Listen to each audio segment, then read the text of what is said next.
अस्वीकरण। यह कथा एक रचनात्मक, भक्तिपूर्ण और प्रेरणात्मक प्रस्तुति है।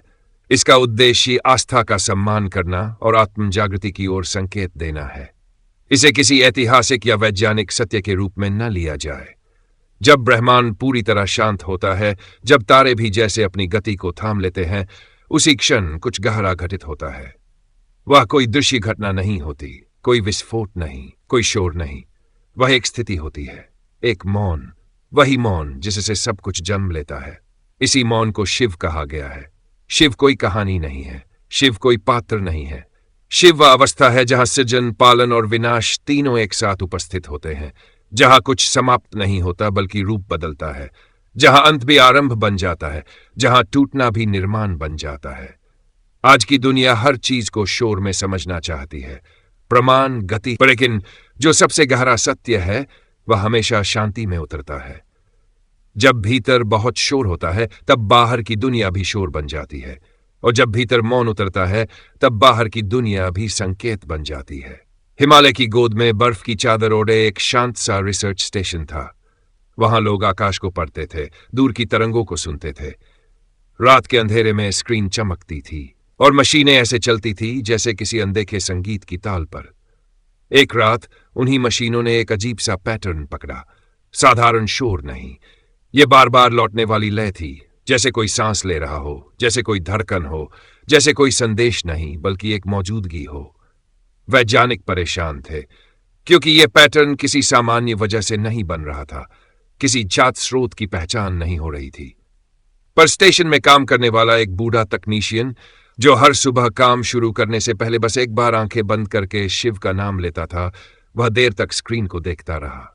फिर उसने बहुत धीरे कहा, यह सिर्फ डेटा नहीं है, यह लय है, और लय हमेशा जीवन से जुड़ी होती है। उस रात आसमान बेहद साफ था, हवा ठंडी थी, बर्फ के कण हवा में ऐसे तैर रहे थे जैसे समय रुक गया हो।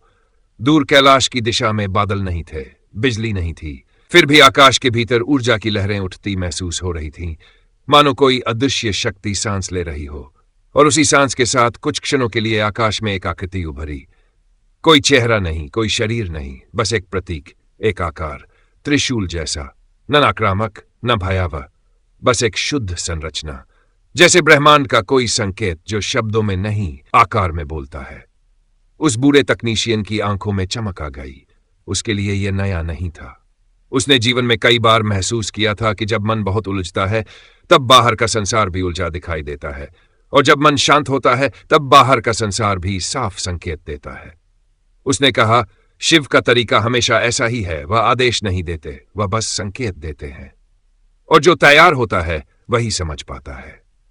अगले दिन स्टेशन में एक युवा रिसर्चर आया। उसके चेहरे पर थकान थी, लेकिन आंखों में जिज्ञासा थी। उसने कई रातें जाकर उस पैटर्न को देखा था। उसे लगा जैसे वह पैटर्न कोई गणित नहीं, कोई भाव है। उसने अपने नोट्स में लिखा, यह पैटर्न मुझे डराता नहीं, यह मुझे शांत करता है। यह अजीब बात थी, क्योंकि अनजान चीजें आमतौर पर डर पैदा करती हैं, लेकिन यहां डर नहीं था। यहां एक गहरी स्थिरता थी, जैसे कोई कह रहा हो, घबराओ मत, देखो, समझो। वही युवा रिसर्चर उसी शाम स्टेशन के बाहर निकलकर बर्फ पर खड़ा हुआ। उसने पहली बार हिमालय की हवा को सच में महसूस किया। उसने अपनी सांस को धीमा किया, और तब उसने समझा, शायद समस्या यह नहीं कि संकेत क्या है, समस्या यह है कि मैं सुनने की हालत में हूं या नहीं, क्योंकि सुनना कानों का काम नहीं है, सुनना मन की अवस्था है। शिव की सबसे बड़ी शिक्षा यही है। वह हमें बाहर बदलने की दौड़ से निकालकर भीतर बदलने की दिशा में ले जाते हैं। हम अक्सर समझते हैं कि शक्ति का मतलब ज्यादा बोलना है, ज्यादा जीतना है, ज्यादा साबित करना है, लेकिन शिव की शक्ति मौन में है, उनकी शक्ति स्थिरता में है, उनकी शक्ति उस धैर्य में है जो तूफान के बीच भी शांत रहता है। कैलाश को लोग पर्वत कहते हैं, पर हर पर्वत सिर्फ पत्थर नहीं होता।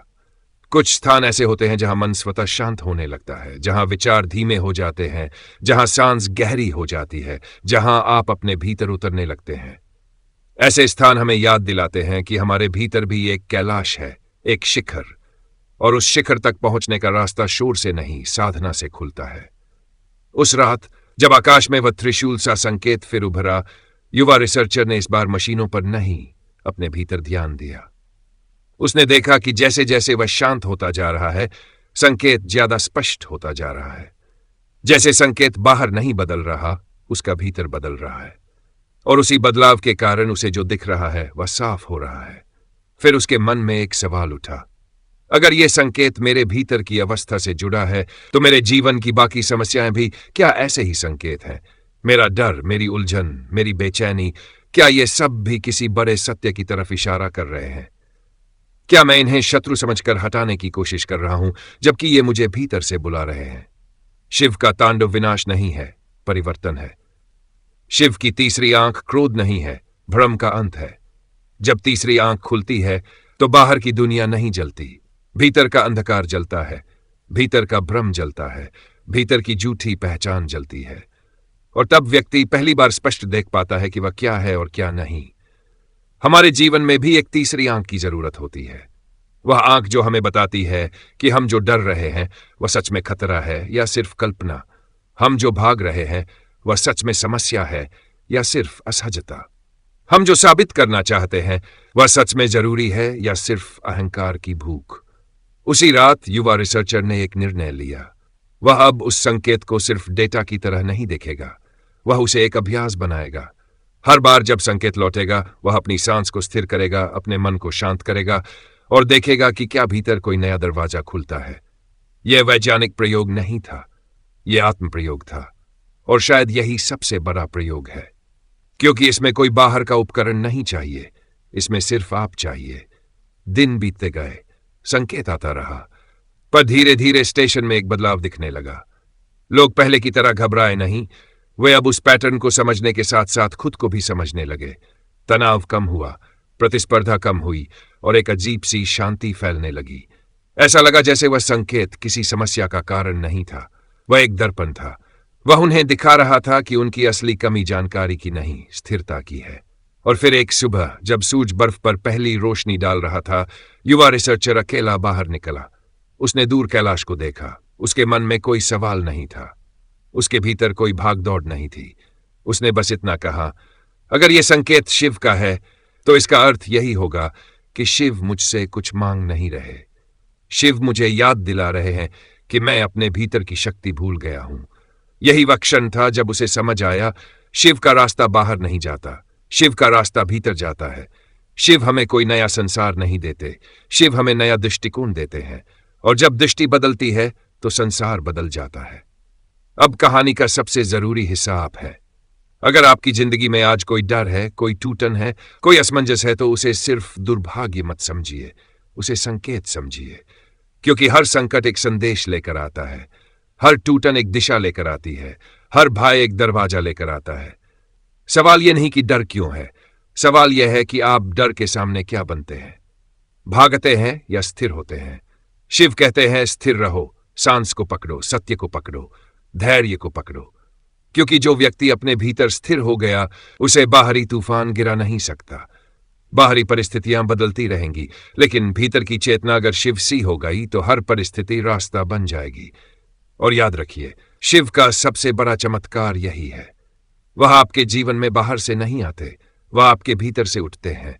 जब आप सही निर्णय लेते हैं, जब आप बुरी आदत तोड़ते हैं, जब आप अपने शब्दों में सत्य लाते हैं, जब आप अपने कर्म में अनुशासन लाते हैं, जब आप अपनी आत्मा के साथ ईमानदार होते हैं, वही शिव का अवतरण है, वही शिव का प्रकट होना है।